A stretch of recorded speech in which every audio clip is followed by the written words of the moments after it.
And hey, this is Melly. And welcome to the Invisible Women Podcast. Hello, IW listeners. Today we have with us Rich Jones, who is the host of the Mental Wealth Show and owner of Paychecks Balances, a multimedia platform dedicated to helping ambitious professionals achieve their personal career and financial goals. He's also a master track and field athlete competing around the country in the long jump. Hello, Rich. Welcome to the Invisible Women Podcast. Welcome. Thank you so much for having me. Excited for this conversation we're about to have today. Yeah. Of course. And Rich, so what a befitting name. Your name is Rich and you talk about wealth. I mean, was this just destined from childhood for you to have a career talking about this? I mean, there's a lot of different types of wealth we can talk about, and I didn't always have each of them. But it's funny, even with the name of the podcast, the Mental Wealth Show, that was a change that I made recently because I had taken a mental health leave from work. And like what I learned about myself during that time off, I'm like, oh, this is the real wealth. Like this is not just the job title, not just the tactics, because if you're not taking care of yourself, it doesn't matter. Like all the tactics and all those other things aren't going to matter. So we could talk about all the different types of wealth. Yeah. Wow. And so, Rich, just for all our listeners out there, the name of your podcast is called Mental Wealth. Yes, the Mental Wealth Show. And previously it was Paychecks and Balances, and that was the name of the podcast for several years beforehand. But now Paychecks and Balances has become the parent company for the brand. And the Mental Wealth Show is just one production in the Paychecks and Balances universe. But for me, I came to this point where I realized, one, money is a tool. Your career is also a tool. But if you don't take care of yourself, again, if you're not making sure that you're right mentally, emotionally, you may find yourself in a situation where you keep getting what you want and you're still not happy. And that was something that happened to me. Very true. Money can't buy you happiness, right? It definitely gives us financial freedom, but it doesn't solve all of our problems, unfortunately. Well, that sounds good. Tell us a little bit more. What sparked your interest around Paychecks and Balances? What led to the mental wealth? Tell us about Rich and how did you get So way back in the day, back in 2008, I decided to get into blogging, and I used to be a relationship blogger back in the day. Okay, so we have to come back and talk about relationships. See, here's the thing. When I go back and read some of that stuff I wrote, I don't want anybody to find it. Most of it is under a pen name. I'm like, this is horrible advice. This was before I found therapy. Okay. So it was a completely different life. But there came a point where I became a little insecure financially, and I was writing and talking about relationships, but there were other things that were more important in my life. I was thinking about the next step of my career. I was thinking about if I had one financial mishap, being in ruin and not being able to live for a few months. And so my interest shifted more toward personal finance and career advice. And as I was looking around to see what was out there, I noticed I couldn't find a voice that really resonated with me. It felt like I was being talked down to on a lot of podcasts. There was jargon and technology being thrown around that made me feel dumb for not understanding what they were talking about. And so I kind of did the create what you want to see. Yes, you know? Love that here. Yes. And I had a co-host and partner at the time. But yeah, that was the beginning of it because it reflected the shift in my life. And I think even now, going from the beginning of, Paychecks and Balances to where I am now, like, again, I'm at like a shifting point in my life where, then it was primarily about relationships, and then it became about careers, and it became about money. Now it's like, okay, there's this mental health element that we also need to talk about and bring that to the equation because you can't separate that from everything else. Wow. Rich, you brought up something really key because, with you being a Black male, and I noticed that you said that you were insecure financially. How do you think that takes a toll on a man's dating life, right? Because we know when you don't feel like you talk about that date, when you ain't just throwing money, sometimes you feel like, oh, is that girl really gonna like me? So how would you say that has an impact? I mean, you found the solution to it, but I want to kind of hear about that because I think our listeners could appreciate hearing that piece. I mean, there's a lot of fronting that goes on.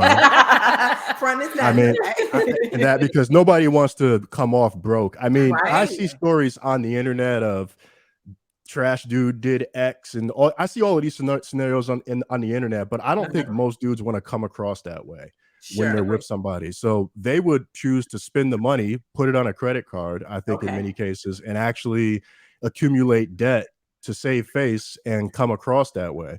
Okay. What becomes challenging is later on as things progress, and then you get to learn the person's real life, and it's like, oh, you're not as secure as you came off. Now we got to have a whole other type of conversation. Wow. Oh yeah, been there before.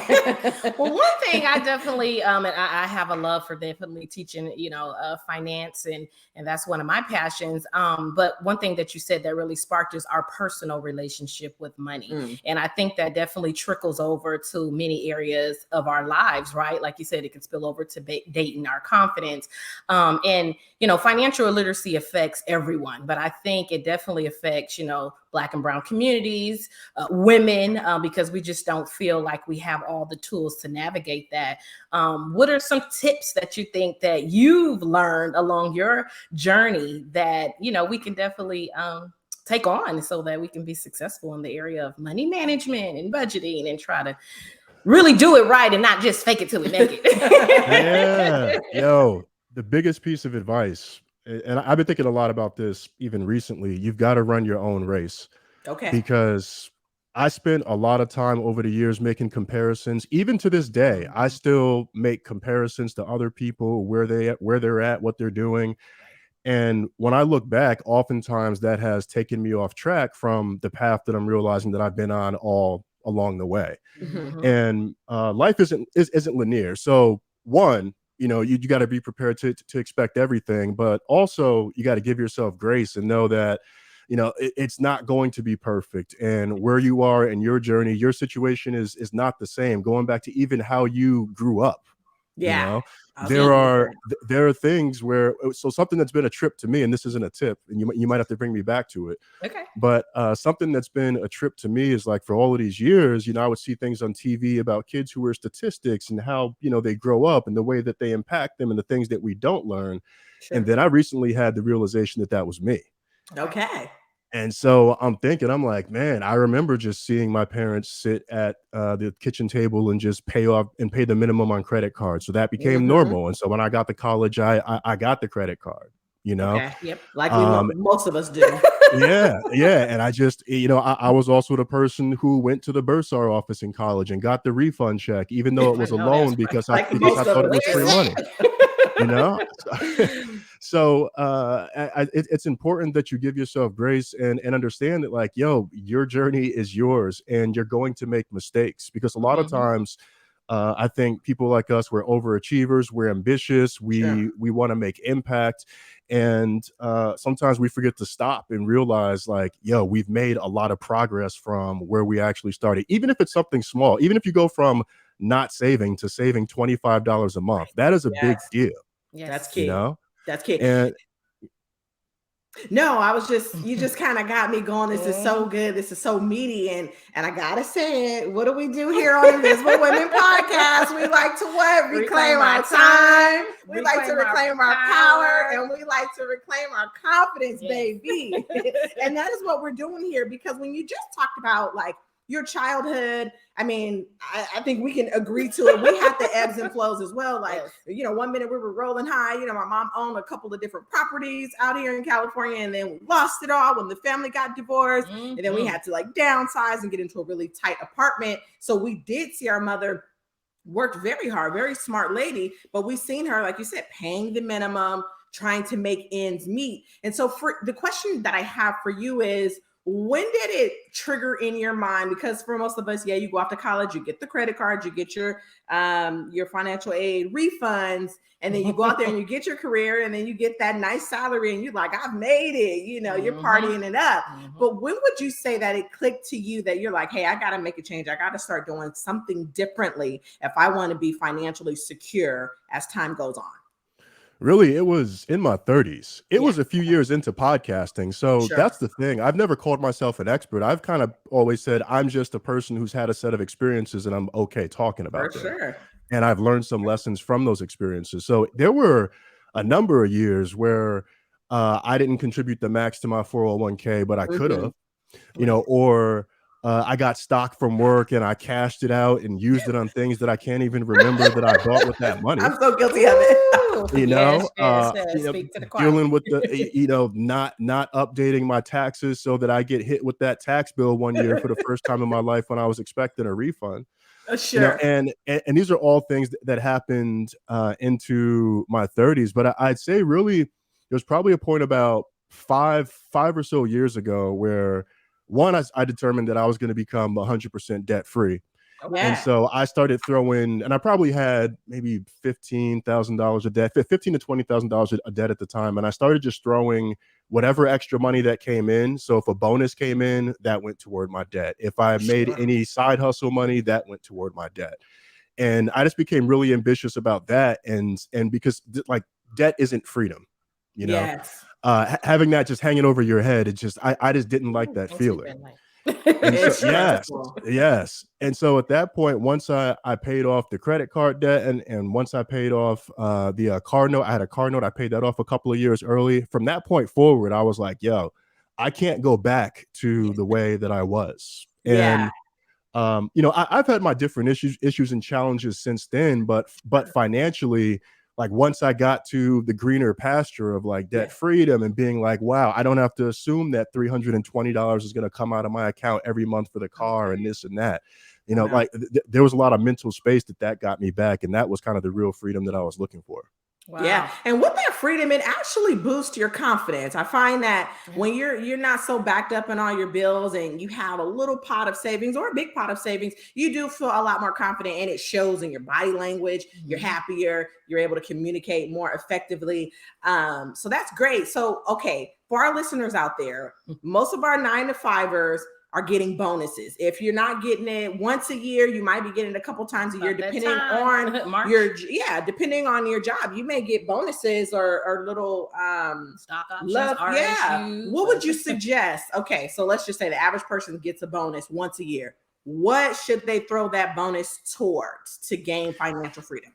So I will tell you what I do, and some people are going to hate this, and some people may not be able to do this. It's going to be specific to your financial situation, as is all things personal finance. Sure. But I put my performance bonus into my 401k and max it out at the beginning of the year. And so I get the full company match right along with that. And then I go into after-tax Roth 401k contributions, basically. Very good. Yeah, because I know that if I see that money go into my account, if I see it, I'm going to be tempted to spend it. Of course. So for me, I get the 401k part, and people do this differently. Some put all of it into their 401k. People do all sorts of things, but for me, I immediately get that bonus out the way and use that to max and get the free money, and then move into the after tax savings. So that's what's worked for me. And I think for folks in general, maybe you can't take the whole bonus, and maybe you've been thinking about the bonus as your free spend money, and maybe you start taking a chunk of that and you start putting that toward retirement savings early on. Because you don't have to do any one approach. You don't have to just do 15% all year. You have to ultimately do what works for you. Right. Sure. Amazing. And for our listeners, Rich also has a career in human resources.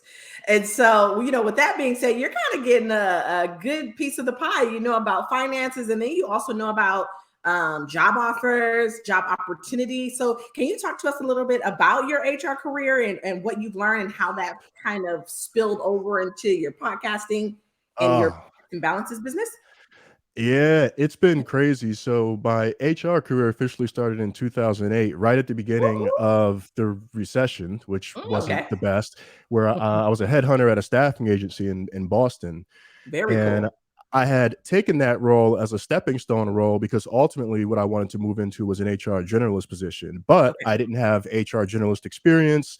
So what was the closest role with transferable skills that I could get? Well, as a headhunter, you're doing sales. I was doing sales before that, transferable customer service skills, etc.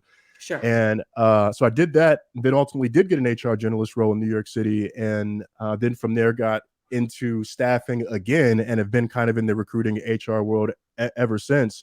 And what I've really enjoyed about being on this side is that it allows me to have the inside scoop in a way, So when it comes to talking about is it worth spending time on cover letters? Which in many cases, my answer is going to be, nah, ain't nobody looking at that S, you know? And so there are people who argue with me about that, but then even like having been a hiring manager myself and having managed the team and understanding now that your manager is not responsible for tracking your accomplishments. There you go. You know, that's something that's on you, because even as a manager, I'm like, I got my own stuff to think about. Like, I don't have time to remember life, your own issues. Agree, 100%. Yeah, and I think a lot of people expect their companies and their managers to like embrace and own their development, but that's just not the case. That's just not the case, you know. And so I think even seeing it within HR, and I think this is everywhere, like where you work at HR and you're like, it's so funny that this is HR, because HR is always like messed up, like wherever I'm at, or it's like the place, or it's the function that always has like its own issues. But it's interesting to see, like it happens everywhere, like the same habits, the same expectations. If you don't have good managers, that impacts retention, that it impacts everything, you know. So I really do encourage people, like that's the biggest thing I've learned is like you've got to take command of your career and ask for what you want and be very clear about that. And I'm getting stuff in writing, because we can have conversations and talk all day. Like you know, documentation. yeah, we can talk all day, but like, yo, like I'm not trying to just be another meets expectations the next cycle. I'm trying to exceed and get promoted. So let's get this on paper. Yes. Wow. Well, one thing, just very good. That was very great, and I really like your story about how you did the transition, like you said, you know, using transferable skills. Because we actually just recently had a podcast talking about that, you know, because people are, like you said, you talk about around this time of year, people are heading into either getting bonuses, but a lot of people are also thinking about, you know, am I happy where I'm at? Am I happy what I'm doing? How do I transition that? So we love when we get, you know, people on that can help us successfully navigate that career transition successfully. So I appreciate that. But one of the things that I also like that you touched on is about just being transparent to where we are in our financial journey, right? Because, you know, talking about our personal finances can definitely be a little sticky situation, right? Because everybody wants to fear like we got it all together. We've always been like this. And, you know, even for myself, yes, I go and I talk to workshops and I'm like, but I haven't always been this way, right? So there's times in my college career, like you mentioned, where you got your financial aid, you didn't do something right, you maxed out credit cards. When we know better, we do better. And, you know, I was reading an article that came out. It was from the Institute Policy for Studies about actually Black families are on the road to a zero wealth gap by 2053. And so, you know, I think that as more people like yourself try to reach out to the community to share tips and tricks about how do we do better, how do we get better, is definitely important. And so, you know, like you said, how do we navigate to get families in a better position with resources? Where do we start? Because like you're saying right now, if you get your bonus, you know, put it in your 401k. Let's be honest, everybody's not in a position. Right. And so like when you said, let's talk about our personal financial journey, it really is personal, because right now you might be saying, I'm trying to just keep my lights on, right? Yeah. I'm just trying to put food on the table. And so for a person, and right now with the pandemic, a lot of people are really trying to just meet the basic necessities, what they can do to get by. How would a person like that just start with where they're at? Maybe I can't put all of my savings into my 401k. Where could they start small and just really work themselves up? What would be your advice on that? Even something as simple as an emergency fund. Because I forget what the exact stat is, but it's a large number of people would not be able to cover either a $500 or $1,000 emergency if it were to happen tomorrow.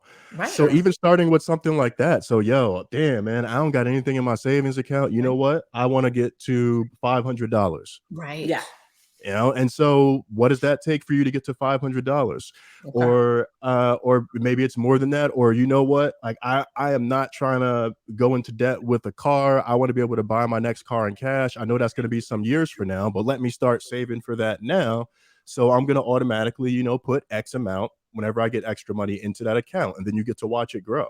Right. You know, so there are a lot of little things and small steps that you can take that are going to be large in terms of building momentum. But I think what's also critical is that you set emotional goals. And when I'm talking about emotional goals, I mean goals that when you achieve them, you think about achieving them, you actually feel something. Right. Sure. So like when I set goals and I think about achieving those goals, like I might actually get goosebumps because if you're just setting a goal for goal's sake, that's the other thing. Like if you just set a goal for goal's sake, that there's a larger chance that you're going to fall off because you're not setting it with any true intention or with any true why behind it. Right. Sure. And so I like I'm saying an emergency fund, but maybe that's not what's most important to you. Maybe that's not what resonates, but maybe the idea of not having to worry about if you don't get paid for a month, your landlord coming and telling you and asking you about rent, like the peace of mind that you feel knowing that that'll be covered if that were to happen, like that might be worth it to you. So maybe it could be the same type of goal, but you've got to frame it in a way that it's related to something that's actually important to you. And that's so good that you mentioned your state of mind, because I know that, we kind of talked a little bit earlier off camera about you taking time off of work, and you kind of created or birthed the mental wealth podcast. So how does mental health impact your financial life? And if you could share with us your story, because it sounds like you had an aha moment where you were like, hey, this has to get together, and you got it together. And now you're sharing all these beautiful things with listeners, like Invisible Women listeners. So share with us about mental health and what was your experience? Well, man, how much time do I got? Take your time. How much time do I got? So I'll give you the short version of it. Yeah. I'll try to. So I struggled with alcohol for a number of years. Okay. And it actually wasn't until I took a mental health leave this past August.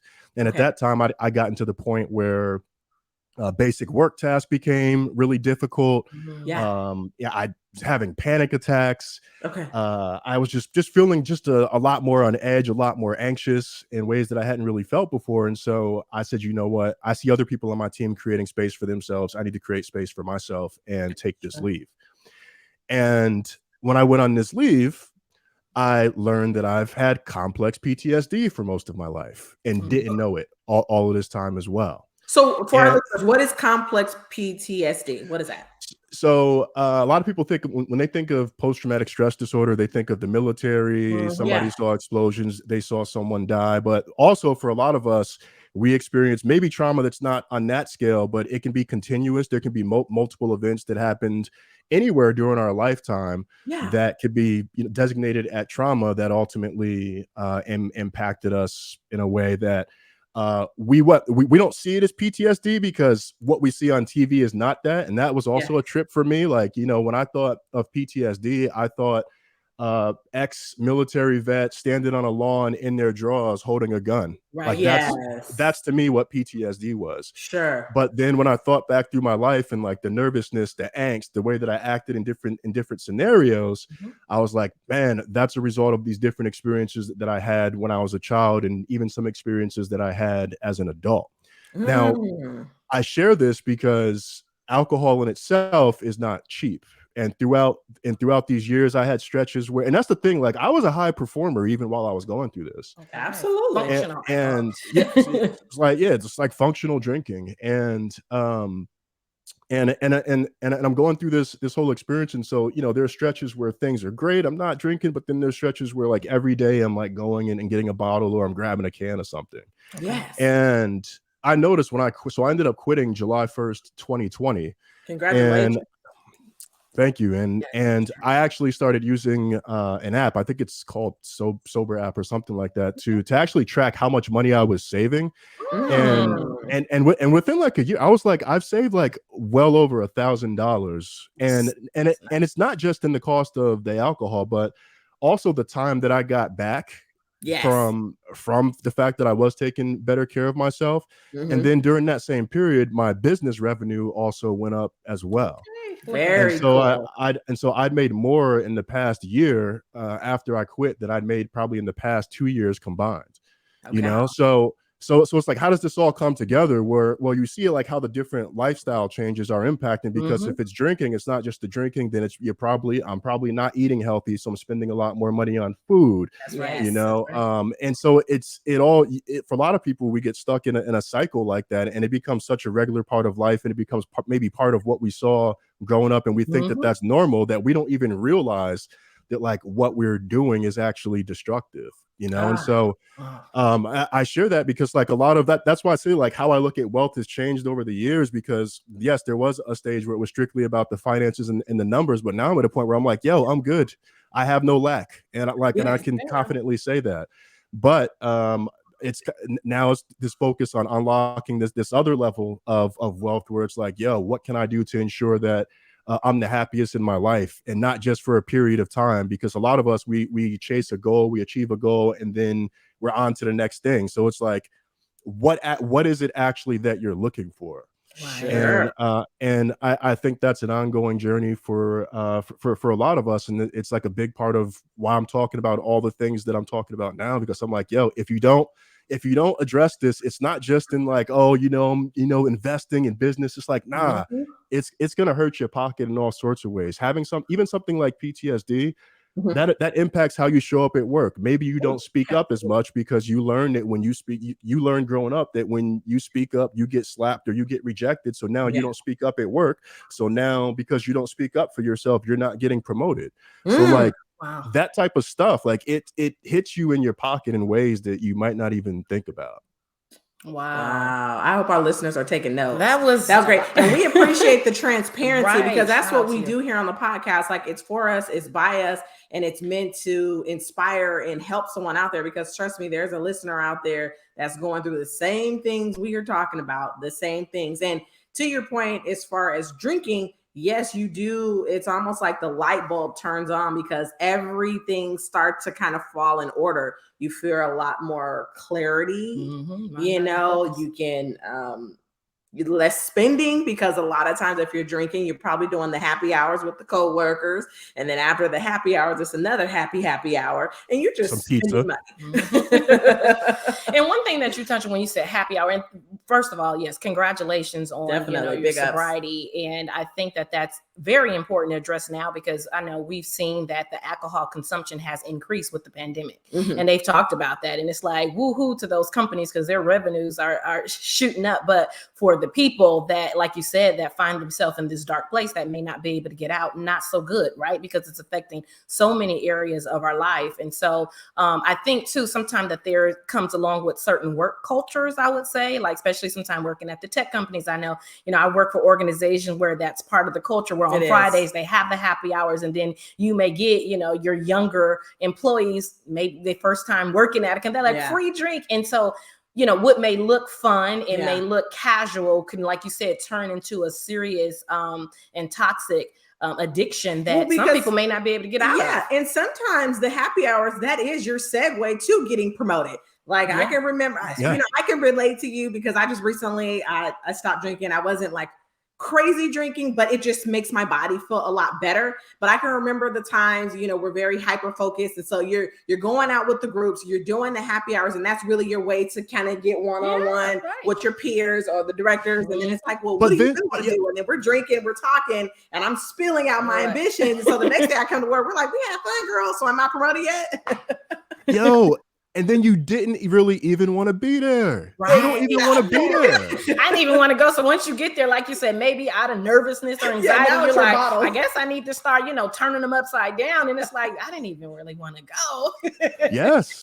Yeah. And then now work is the reason that you drink. That's the excuse. Like, oh, work, then you start associating work event with alcohol. Like you may not, you just know like, oh, work event, drink. Yes. And that becomes the thing, and I know everyone's problem, or everyone doesn't have a challenge with alcohol, but everyone does.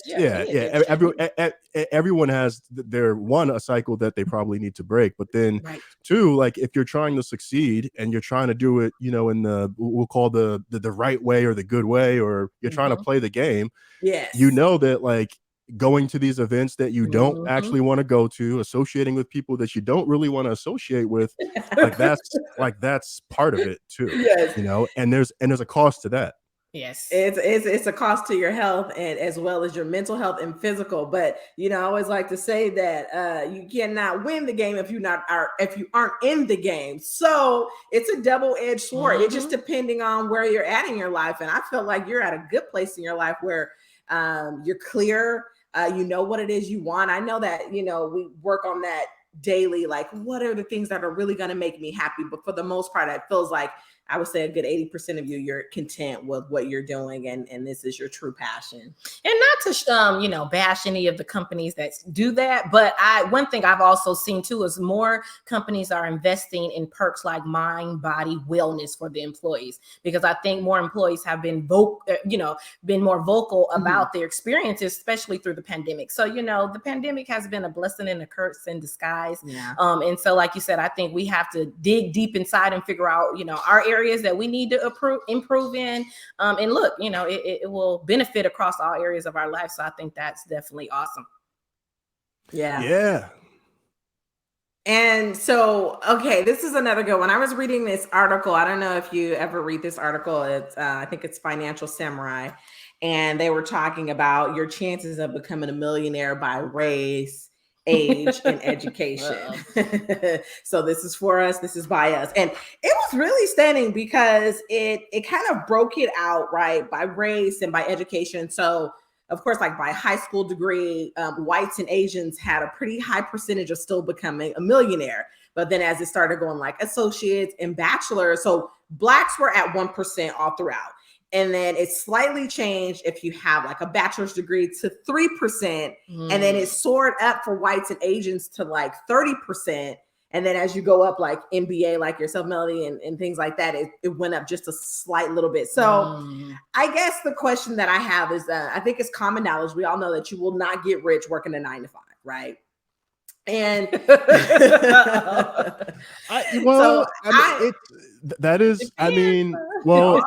talking about stock, a startup or something. Right, like, even executives. I mean, they're like think of executive CEOs. Like, so we don't think of that as 9 to 5, but they're making. I know that's not most people, but I'm like, you can make a. You can make a pretty good amount of money, and then what you do with that money is how you grow the wealth, though. Because if you're taking that, you're investing it, like what you're doing with that. But yeah, it's doing your 9 to if your 9 to 5 is your only income stream, then no, it's going to take you a lot longer to get there. So investing is what I get out of it. So we got to diversify. Let's talk about that's that. what's going to generate additional. So let's talk about that for our listeners. So let's just say you got somebody 24, 25, kind of fresh, starting their career. What are some other things that they should start doing? So by the time they're 40, 50, they're living the good life.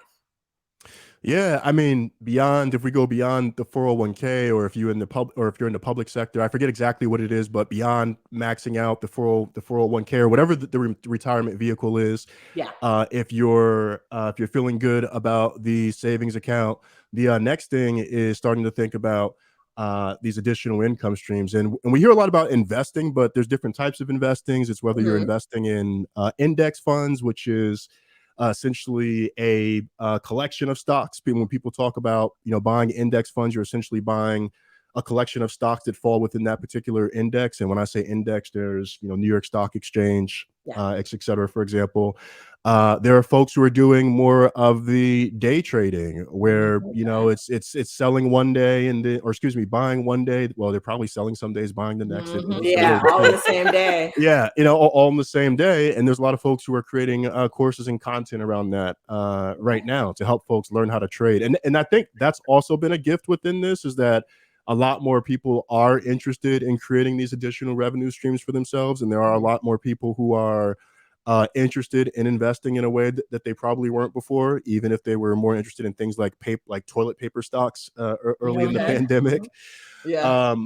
And so I would encourage people, before you get into any particular type of investing, again, you got to understand like how it serves you and if it's the right type of investing for you. So for me, I've dabbled in the day trading, and that it's stressful. Like that whole having to like look at my portfolio and like, oh man, the market's changing, versus the approach where I'm buying index funds or mutual funds. And so instead of buying like individual stocks, I'm owning like groups of companies at once. I know that that's going to grow in value over the long term.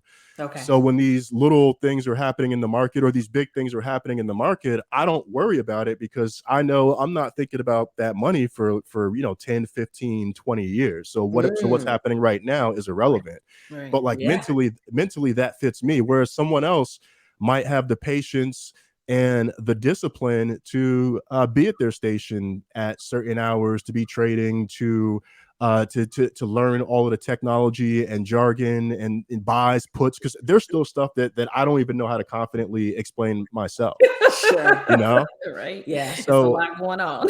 so and then what I also find to be fairly low risk for someone who's just getting into it is also they have these robo advisors or these artificial intelligence based trading platforms like a Wealthfront, where they figure out the mix of index funds and everything to buy for you. You just tell them your risk tolerance and put the money in, and they do everything else. Right. You know, so there's options like that as well, and that might be good for someone who wants to be hands off, like myself. So there's a lot of different options, but I think what's most important is that you select something that fits your lifestyle and even fits your personality, and you don't just do it because that's what someone on the gram is telling you that you should be doing next. I mean, we like real estate. Like, I don't know anything about real estate. I don't want to deal with real estate. I'm comfortable renting right now, but you know, I'm making my money other ways that in a way that's not exhausting and taxing me. That's key. And I think one of the takeaways that we get from that is do your own personal assessment on what works for you. Because like you said, I think with the pandemic, you know, you got the day trading. What was going on with the Reddit, you know, where they had the group of young people that were telling, you know, invest in that stock. And then you got your crypto, right? And so we see people posting stuff on social media and it's like, oh, like I'm going to be the next millionaire, billionaire. But like you said, I think you're a millionaire for like 30 minutes and then its stock drops. Right. So you need to understand your appetite for risk, right? Because it's like you might be, you know, looking good on paper one day and then wake up and open up the computer and you've lost it all. And can you tolerate that? So research is always very key. And so that's very important. I would do your research. Don't just follow the trend and make sure that you are investing money, right? That you can, that's not your savings or going to put you in a financial bind. Because some people like, I'm gonna take my rent or my mortgage because they said this stock is gonna be hot, this crypto is gonna hit, and then you somewhere on the verge of homelessness. Don't do that, y'all. Rich, would you agree? Oh yeah, I would definitely agree. And especially when we talk about crypto, it's an area that I've been enjoying learning, particularly just being in the tech space, just understanding that stuff. But there's a lot of scams out there too. With people just, you know, especially with all of the Discord chat servers, and everybody's an expert now, right? So everyone's an expert, and then people are like, promoting certain crypto to drive the price up because they know they're gonna, like, there's all sorts of stuff that's happening right now. And so that doing your research is especially critical right now. And when it comes to crypto or any other type of investing I do that's a little bit more active, I go in with the assumption that whatever money I'm putting in is like lost. Like I just assume that it's lost money, and then if it grows, great, you know. That's gonna be the long-term goal. But that's like my crypto portfolio. You know, like if I looked at it 3 months ago, it was probably $15,000 higher than it is right now. But but I also know, like, I didn't get into this to do the short-term trading where I'm trying to get in and out every day. I did this knowing that I'm going to be in it for years. So even with this, mentally it doesn't feel the same, because I know, like, this is just one of the dips, but eventually it's going to do what it do. That's it. The chips may fall wherever they fall. Good way. What would you what are some good tools that you would advise some of our listeners, you know, that's just getting started, whether it be just basic money management, budgeting, if we want to learn more about investing, what's some good online tools that we could access? One of my favorite sites for anything investing is Investopedia. I think the investing simulator that they have there is pretty good, and the articles are written in a pretty understandable and accessible way, which is like top paramount to me. When I see a bunch of jargon, my eyes glaze over. Like, what is it? Scaring me. Gotta go. I also some people have different thoughts about services like Credit Karma, but I love using Credit Karma for just like just like monitoring. Some people are like, oh, it's the Vantage score versus the I'm one of them. Me and her, it's still giving you an idea of where you're at. Experiencing about all three, but to each his own. Well, she likes to pay for it. Sometimes. Yeah, so I'm like, and that's the thing. And so, but even something like that, I'm like, I know that there's variation, but this score sometimes, like my FICO score is even higher than my Vantage score. So I'm like, it all depends on which particular scale is being used. Okay. But something like that. If you're trying to just get into like, you know, like basic budgeting, there's a service I like called Tiller. And it's basically spreadsheet based budgeting, automatically imports expenses. It also has a cool feature where I get an email every day and it tells me any of the transactions that happened, and also shows me my account balances for all of my connected accounts. Okay. So I found that to be really helpful. We have Wealthfront as a robo advisor. I've been using them for a number of years now. I actually the Wealthfront account that I started a few years ago is how I was able to put a big chunk down on the car that I bought recently, because I'd had it working in a robo advisor and it'd grown since like 2018. Okay. And I was like, well, I'd set this aside for something like this. And so I had this money that was growing that was being automatically contributed to this account. Okay. That was getting, you know, better than average returns at the same time. And, you know, that was able to help me out Nice. down the road. And there's still like the platforms like Mint and things like that. But there are so many different tools that are out there these days to help people along. Nice. Wow. Well, for all of our listeners out there, drum roll, please. Rich Jones is the inaugural first male guest host on the Invisible Women podcast. We thank you. We appreciate you. And our very last question for you: what would you tell your 8-year-old self? Oh man, that is like, what's 8? What would I tell my 8-year-old self? Oh man, that's crazy. It's actually just keep going. It's funny that you asked that question, because I just posted it on social media recently, and really? I won't go into all of it, but just like in the context of this whole journey that I'm on, and just like reflecting on like where I was in life. Like that message would have carried me through a lot of difficult times. So if I was talking about like, just keep going, little dude. Oh, very nice. I just like keep that. going. I like that. That's key. I have one last question. Okay. I know Monica said my last question is, since you are our first male, we're moving into Women's History Month. We're going to be coming on Women's Equal Pay Day. Black Women's Equal Pay Day is into August. One thing I want to ask you, men and women, we have to be supportive of one another. Yeah. How do you think that men can advocate for women in the workplace? Because we still got some ways to catch up to help us get on equal playing field. What can men do to be allies for us?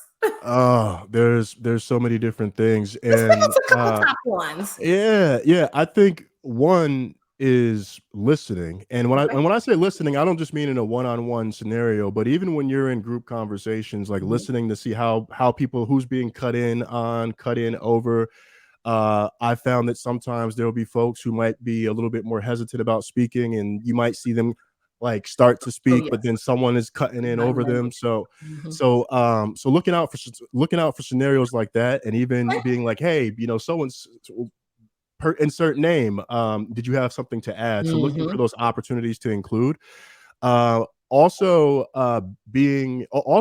promoting someone else's work, because sometimes, and I forget what the stat is, but even the way that women fill out performance reviews, like they won't write theirs as positively, or they won't give themselves as much praise as the way that a man would rate and write their own review. So even advocating for somebody's work, if it's performance review season, like it is at my job right now, and that it's possible to submit peer reviews or 360 reviews, even if that person didn't select you as a peer reviewer, and about their work, go and write feedback about them and how they helped you specifically.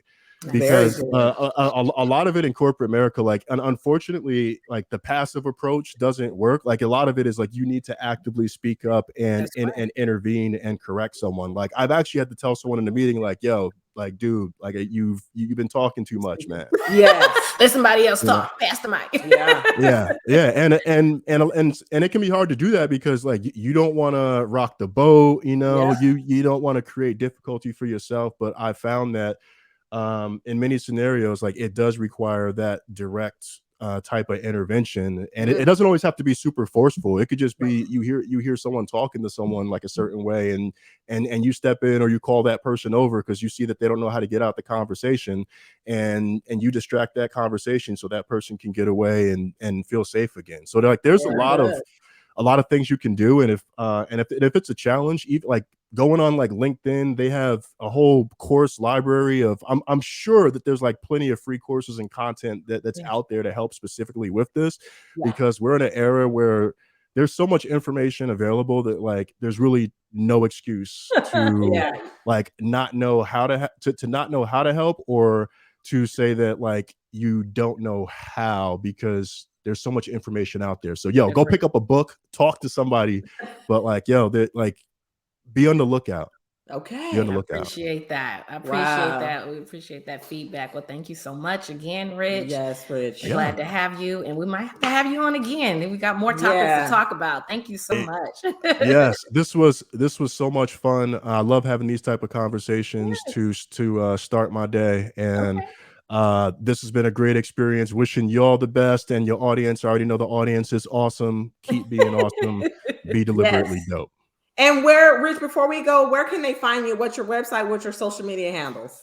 Yeah, so you can find everything under the Paychecks and Balances umbrella at paychecksandbalances.com. The Mental Wealth Show is available on all the podcast players and Spotify. If you want to follow along on Instagram or Twitter at Pay Balances, like, pay off your balances at Pay Balances.